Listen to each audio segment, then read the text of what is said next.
Sir నమస్కారం sir. నమస్తే అండి.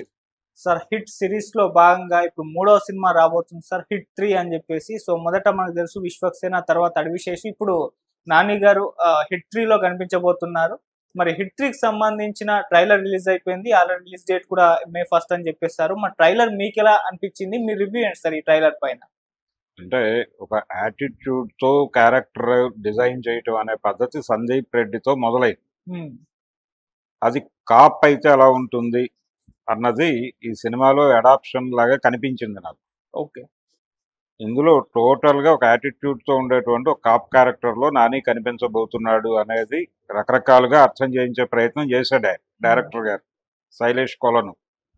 అలాగే కొంచెం వైలెంట్‌గా కూడా కనిపిస్తున్నాడు. డైలాగ్‌లో కూడా చాలా ఇంటెన్సిటీ ఉంది. ఆయన ఒక డైలాగ్ ఉంది దీనిలో. ఆ డైలాగ్ ఏంటంటే, క్రిమినల్ అనేవాడు ఉంటే 10 అడుగులు సరిలో ఉండాలి, లేకపోతే 6 అడుగులు గోతిలో ఉండాలి అన్న పద్ధతిలో ఏదో చెప్పాడు ఆయన. హ్మ్. భూమి లోపల ఉండాలి అంటే చంపేసి పాతేయాలి, లేదంటే కనుక సరిలో ఉండాలి, క్రిమినల్ బయట ఉండకూడదు అని. అది కొంచెం ఓవర్ స్టేట్మెంటే. యాటిట్యూడ్‌కి సంబంధించినటువంటి ఎస్టాబ్లిష్మెంట్‌లో భాగంగా ఇలాంటి డైలాగులు చాలా పెట్టారు. అలాగే ఇప్పటి వరకు వచ్చినటువంటి హిట్ సిరీస్‌లో వచ్చిన 2 సినిమాలు వేరు. అది ఒక రకమైనటువంటి ఒక అపరాధ పరిశోధన పద్ధతిలో నడిచిపోయినటువంటి కథలు. ఒక క్రైమ్ జరుగుతుంది. క్రైమ్ ఇన్వెస్టిగేషన్ మీద వెళ్ళిపోతుంది సినిమా. ఇది అలా ఒక క్రైమ్ నేపథ్యంలో జరిగేది మాత్రమే కాదు. దీని వెనకాల చాలా కథలు నడిచినాయి. అంటే 3, 4 లేయర్స్‌లో కథ నడుస్తోందనేది అర్థమవుతుంది. కాబట్టి ఇది ఒక కంప్లీట్ మూవీగానే చూడాలి.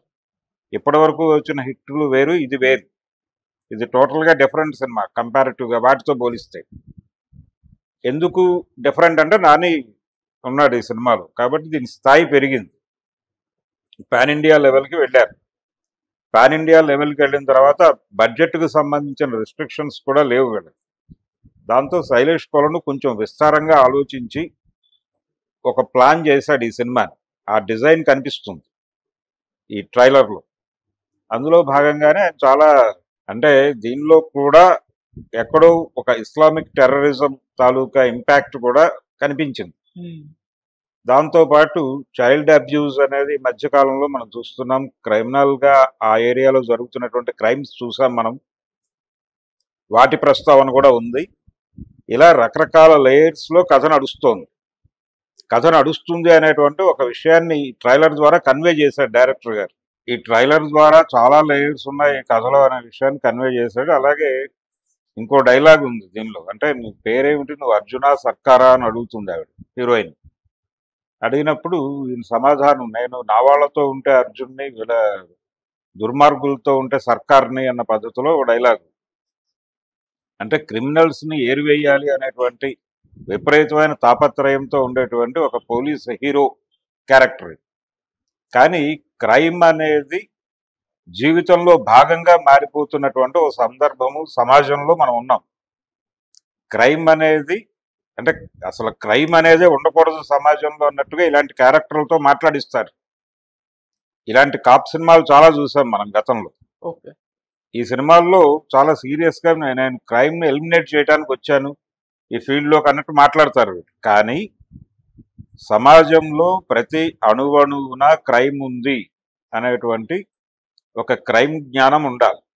అలాగే దీనికి సంబంధించి ఒక భగవద్గీత దాని తాలూకా ఇన్ఫ్లుయెన్స్ కూడా ఈ కథలోకి తీసుకొచ్చాడు త్రూ చాగంటి కోటేశ్వరరావు గారు. హ్మ్. ఆయన ప్రవచనం నేపథ్యంలో ఈయన యాక్షన్ సన్నివేశాల కల్పన జరిగింది. అంటే ధర్మం గాడి తప్పినప్పుడల్లా భగవంతుడు అవతరిస్తాడు అనేది కాన్సెప్ట్. తన భక్తుల్ని కాపాడటానికి అంటే గజేంద్ర మోక్షం లాంటి సందర్భంలో మహావిష్ణువు ఆ గజేంద్రుడిని కాపాడటానికి సిరికింజప్పడు అని చెప్పి ఒక పద్యం ఉంది భాగవతంలో.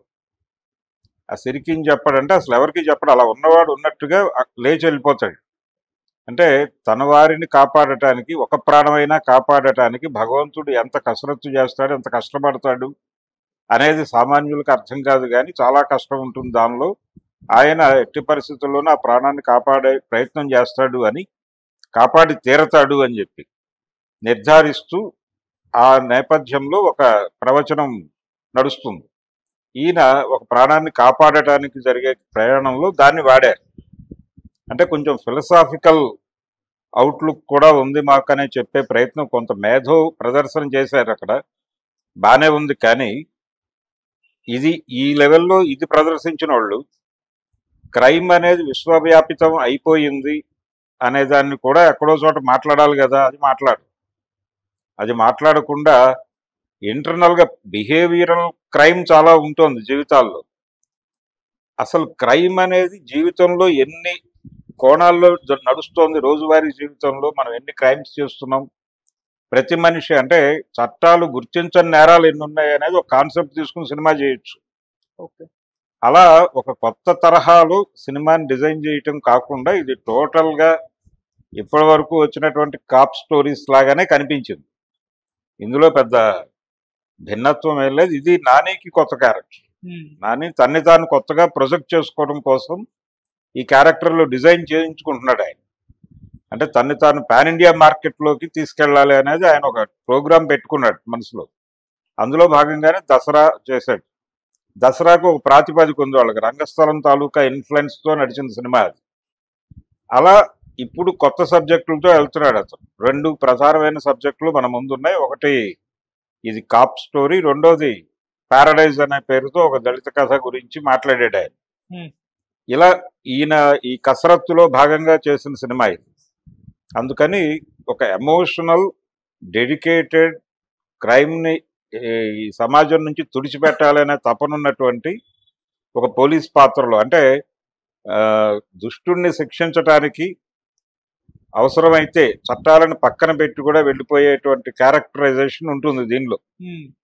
ఇవి కూడా చూసాం మనం గతంలో చాలా సినిమాల్లో. కాబట్టి ఓ పవర్ఫుల్ కాప్ క్యారెక్టర్లో కనిపిస్తాడు. అంతకుమించి కొత్తతనం ఏమీ ఆశించక్కర్లేదు. ఓకే. క్రైమ్స్లో కూడా పెద్ద కొత్తతనం ఉండేటువంటి పరిస్థితి కనబట్టలేదు. అంటే ప్రస్తుతం సమాజంలో మేజర్ క్రైమ్ అంటే ఇస్లామిక్ టెర్రరిజం అనేది, అది కూడా పెట్టారు దీనిలో. అది కూడా అక్కడి నుంచి మొదలుపెట్టి చాలా క్రైమ్స్ ఇన్వాల్వ్ అవుతాయి. 3-4 లేయర్స్లో నడిచే కథలాగా కనిపించింది ట్రైలర్లో. కాబట్టి అయితే ఒక ఎమోషనల్ కాప్ స్టోరీ చూడాలి అనుకున్నటువంటి ఆడియన్స్కి ఇది పూర్తి స్థాయి విందు భోజనం. ఇంతకుముందు హిట్ సినిమాలు ఈ ధోరణి కాదు. వాళ్ళ నేర పరిశోధన మాత్రమే వాళ్ళ లక్ష్యం.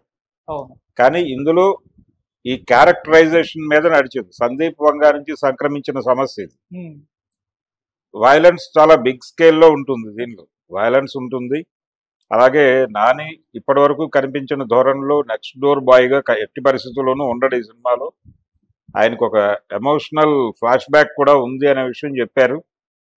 అంటే తల్లి ప్రేమ తెలియదు కదా నీకు అని ఒక డైలాగ్ ఉంది. ఆ డైలాగ్ నుంచి ఆయన ఫ్లాష్ బ్యాక్ చెప్పే ప్రయత్నం చేశాడు ట్రైలర్లోని.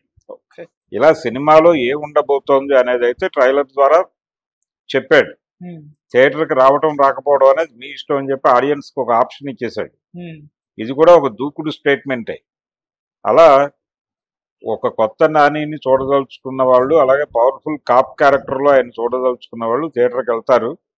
వెళ్ళిన తర్వాత కంటెంట్ కనెక్ట్ అయితే సినిమా హిట్ అవుతుంది. ఓకే. అయితే హిట్కి కావాల్సినటువంటి, అంటే హిట్ 3కి కావలసినటువంటి ఒక బజ్ని క్రియేట్ చేసే పద్ధతిలో అయితే ట్రైలర్ ఉంది, అంతవరకు చెప్పుకోవచ్చు. ఓకే. అండ్ మీరు ఇంకోటి సార్, సందీప్ రెడ్డి వంగ తరహా